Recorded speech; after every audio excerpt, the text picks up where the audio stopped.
Samsung nous ment-il? C'est la question qu'on se pose quand on voit les dernières actualités qu'il y a eu par rapport au module photo des Galaxy S23. Il y a eu deux, entre guillemets, révélations. Et on va les voir ensemble aujourd'hui. Alors vous connaissez la Lune? Ah, la Lune, elle est comme ça. Eh ben, sur Reddit, il y a quelqu'un qui l'a floutée sur son ordinateur, et en la prenant en photo avec son Galaxy S23, par magie, la Lune est redevenue nette. Et vous doutez bien, ni une ni deux, j'ai vu ce thread Reddit, j'ai absolument pris mon ordinateur, et exactement comme le mec, j'ai pris la Lune, je l'ai floutée, et j'ai pris une photo en mode x100. Et autant vous dire que c'est pas si simple de reproduire ce qu'a fait exactement ce redditeur. On a dû s'y reprendre à pas mal d'essais, mais au bout d'un moment, c'est vrai que le smartphone rendait la Lune beaucoup plus nette que ce qu'elle devait être. Alors quand ça se passe comme ça, on se dit mais attends, mais qu'est-ce que fait le smartphone? Est-ce qu'il tout simplement il nous montrerait pas une autre image de Lune? Comme Huawei l'a fait à une époque où tout simplement il mettait un JPEG d'une Lune par-dessus votre photo pour vous faire croire que la photo de votre Lune était la plus belle de toutes. Bah oui, parce que la Lune est en rotation synchrone avec la Terre, donc elle tourne autour de nous, mais nous on voit toujours la même face. Et donc c'est assez facile pour un fabricant de smartphone de se dire mais attends, l'utilisateur il va faire quoi quand il va tester mon zoom? Il va regarder la Lune, et moi je lui montrerai la plus belle. Et c'est là qu'arrive le point gênant, parce qu'on pourrait se demander qu'est-ce qu'une bonne photo? À quel moment on est satisfait d'une photo? Bah c'est vrai qu'on est content quand elle est nette. Alors quand on disait que Huawei trichait à 100% en mettant un JPEG, ici Samsung c'est plus compliqué que ça, c'est avec de l'intelligence artificielle. D'ailleurs pour pouvoir avoir cette Lune retouchée, il faut activer l'optimisateur de scène. Et d'ailleurs l'optimisateur de scène il ne ment pas, éclaircir les scènes sombres, rendre la nourriture plus appétissante et les paysages plus éclatants. Et avec cette option, on peut s'attendre à ce que nos photos soient retouchées via le deep learning, l'intelligence artificielle, etc. pour avoir un rendu plus flatteur. Alors j'ai demandé à un ingénieur qualité photo ce qu'il en pensait. Toi Stanislas, qui est ingénieur de la qualité photo, qu'est-ce que tu penses d'une marque comme Samsung qui va venir vraiment, littéralement retoucher une photo pour améliorer sa netteté? Même on a l'impression que c'est plus du tout la même image qu'on a prise. Alors ça, c'est pas quelque chose que nous, on va tester dans notre protocole. Cela dit, ça apporte quand même pour les utilisateurs quelque chose d'assez intéressant. Ça permet d'avoir probablement, si il y a des solutions spécifiques là-dessus, d'avoir une meilleure qualité sur la Lune, au niveau de détail, au niveau du bruit. C'est sûrement pas les seuls à le faire, sûrement pas les premiers à le faire. Après, quand on regarde un peu tout simplement en fait, la qualité zoom du S23 Ultra, qui va aller donc quand on va shooter des shoots zoom, sur un 100x, en fait, il faut savoir il va cropper, c'est un zoom digital, il va cropper énormément sur son capteur. Et en fait, on peut s'attendre à un niveau de détail, un niveau de bruit qui va être très élevé et un niveau de détail qui va être très bas. Donc, c'est étonnant d'avoir une très bonne qualité là-dessus, parce qu'en plus, on est en shoot nuit, faut une très bonne stabilisation, donc c'est très très compliqué d'avoir une bonne qualité. Donc, probablement que prendre une photo en fait de la Lune ne dit rien de la qualité en fait zoom du S23 Ultra, mais après c'est une feature quand même qui est assez intéressante pour les utilisateurs. C'est une manière de compenser le fait qu'en fait le zoom techniquement n'est pas utilisable, et donc il le compense par des retouches statistiques, quoi, on va dire, de reconnaissance de scène. Alors après, ce serait pas les seuls à le faire. Et puis de toute façon, il faut savoir que quand on parle des fabricants de smartphones, avoir une bonne qualité de zoom sur du 100x en basse luminosité, il n'y a aucun fabricant de smartphone pour l'instant n'arrive à avoir une bonne qualité là-dessus. Donc, essayer de contourner un peu le problème avec des solutions intelligentes, ça peut être assez intéressant. Bon, pour conclure sur cette affaire, ce que je regrette, c'est que Samsung communique énormément sur son zoom x100 et que ça serait presque trompeur pour le consommateur. Dans le sens où, quand je fais mon zoom x100 et que je vois une lune nette, j'ai l'impression que c'est grâce à la qualité du zoom de Samsung. Alors qu'en fait, c'est pas vraiment ça. C'est quasiment accessible à tous les smartphones s'ils utilisent les mêmes technologies de deep learning. Et c'est là où Samsung, à défaut de ne pas laisser les lunes floues, il vous floute, vous. Bon alors, est-ce qu'il faut s'indigner contre cette lune nette? Moi, je pense que non. Pour moi, une photo, quand je la prends, j'ai envie qu'elle soit belle. Et Samsung va m'aider à le faire. J'en suis 100% conscient, j'ai activé l'optimisateur de scène, mais ce que j'aurais aimé, c'est que Samsung ne me fasse pas croire que c'est grâce au zoom x100, mais grâce à un Supermoon AI Activated, qui s'afficherait peut-être en bas quand je prends la photo, il reconnaît la lune, il me met un truc Supermoon, tu vois. Un truc assumé. Parce que là, on peut croire que c'est le x100, et c'est pas ça. C'est un peu trompeur sur la qualité du zoom, et Stanislas de DxO nous l'a bien dit, il n'y a aucun zoom x100 d'aucun constructeur aujourd'hui qui est utilisable. Scandale numéro 2, l'affaire du demi-cercle flou. Alors celui-ci, on croirait presque à une affaire paranormale. Il y a pas mal d'utilisateurs des Galaxy S23 qui ont pris des photos et lorsqu'ils les analysaient de près, ils remarquaient un espèce de voile flouté, à en croire que ce sont des fantômes ou des esprits qui passeraient dans la caméra. Mais que nenni! Tout ça n'est qu'une histoire d'optique. Et j'ai essayé de reproduire l'effet ici, dans les studios. Pour ce faire, j'ai imprimé des centaines de logos Frandroid sur une feuille.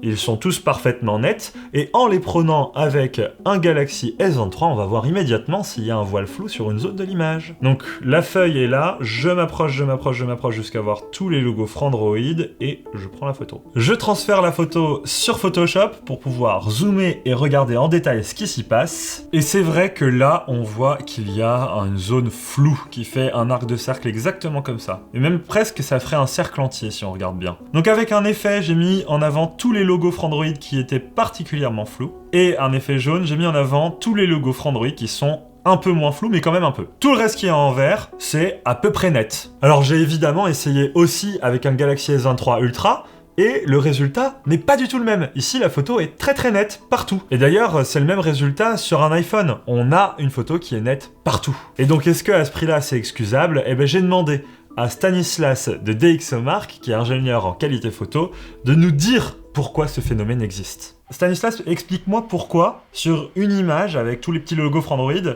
j'ai des zones où ça va être très net, au centre et aux extrémités, et des zones floues, le cercle que j'ai mis en valeur. Alors ça, c'est un problème qu'on a vu dans nos tests aussi, qui se manifeste par des pertes de texture locales. Alors l'origine, c'est probablement optique, c'est-à-dire que c'est un problème en fait des lentilles, et c'est un problème de courbure de champ. Normalement, ce phénomène, il va se manifester par une perte de texture qui va être radiale, c'est-à-dire qu'en fait, on va avoir sur les côtés une perte de netteté. Là, Ouais. cette perte, elle est plus localisée. Probablement, l'origine de ça, c'est en fait un mauvais alignement des lentilles qui, si elles sont pas centrées entre elles, et bah, du coup, on va se retrouver avec cet effet qui est pas forcément très désiré. Ce problème d'alignement, il va faire que on va avoir dans le champ, sur notre capteur, on va avoir un point de focus qui va être différent suivant la position sur laquelle on est sur le capteur. Et donc en fait, les zones de flou là qu'on voit sur les images qui vont être très localisées, ça correspond à des zones où en fait le focus n'est pas forcément très bien fait, alors que sur certains autres endroits où là ça va être net, le focus est bien fait. Donc c'est pas du logiciel, c'est du hardware, quoi. C'est le matériel. C'est plutôt un problème de lentille. Ouais. Est-ce que tu peux m'expliquer alors pourquoi on a ce souci sur les S23 et S23 Plus qui ont le même module photo et pas sur le S23 Ultra qui est quand même de la même gamme, quoi, c'est des S23. Alors ça, je pense qu'il faudrait demander directement à Samsung, je pense qu'ils auront un peu mieux la réponse, mais du coup ils ont pas c'est pas le même système optique sur le S23 Ultra, c'est pas le même capteur, c'est pas le même système optique. C'est normal en fait qu'il puisse y avoir des différences suivant en fait l'assemblage des lentilles qui peut être un peu différent. Et donc un problème comme ça qu'on voit sur le S23 et le S23 Plus, mais qu'on voit pas sur le Ultra. Parce que moi, ça me fait penser direct à, sur les S23 et S23 Plus, on n'a pas les meilleures optiques que Samsung aurait pu nous donner, alors que sur les S23 Ultra, si. Alors c'est pas seulement une question de qualité des optiques, c'est également une question en fait de qualité au sein en fait des usines,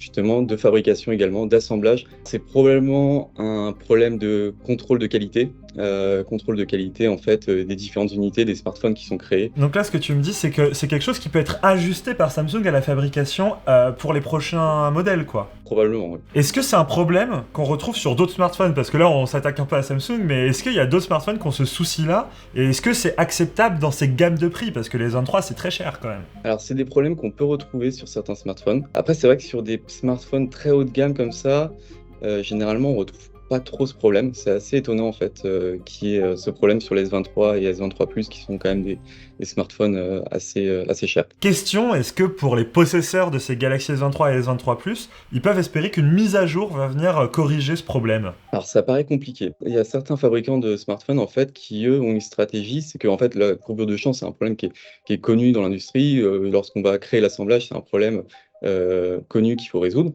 Et certains fabricants de smartphones, eux, vont, pour chaque unité, déterminer en fait un profil de courbure de champ pour après essayer d'un peu résoudre ce problème de façon software. Et pour ça, il faut avoir ce profil. Donc pour le moment, ça paraît assez compliqué de résoudre ce problème.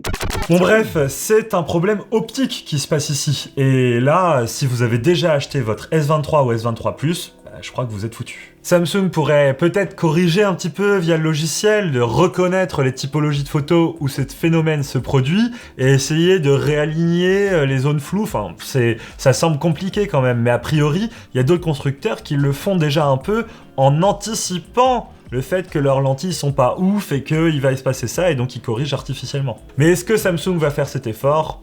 Seul l'avenir nous le dira. Et pour être juste, j'ai essayé aussi de le faire avec d'autres smartphones, et dans la même gamme de prix, on a juste en face l'iPhone 14, il n'a pas du tout de souci.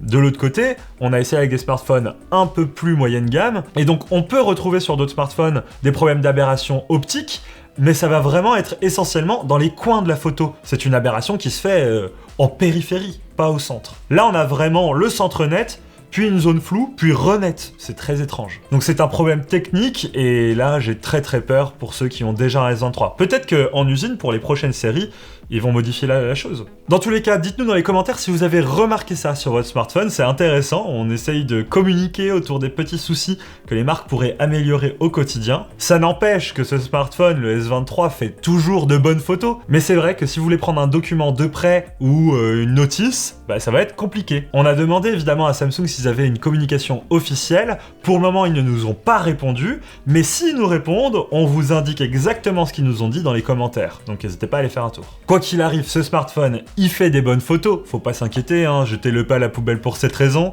mais c'est vrai que pour nous c'est un peu une déception. Un smartphone à ce prix-là, surtout qu'ils ont augmenté le prix sur les S23, ne devrait pas avoir ce genre de soucis optiques. Là, ça devrait être réglé, surtout Samsung, le point fort c'est la photo souvent quoi. Bref, j'espère que je vous ai éclairé sur ces deux petites affaires Samsung. N'hésitez pas à lâcher un petit like si vous voulez qu'on continue d'enquêter sur ces sujets-là, et à vous abonner à la chaîne YouTube. Et si vous voulez poursuivre les discussions avec nous, n'hésitez pas à venir sur notre Discord, il est ouvert à tous, et on est plein de passionnés à discuter au quotidien de technologie. Vive la technologie, vive les smartphones, et vive la photo, mais pas quand elles sont floues. Ciao!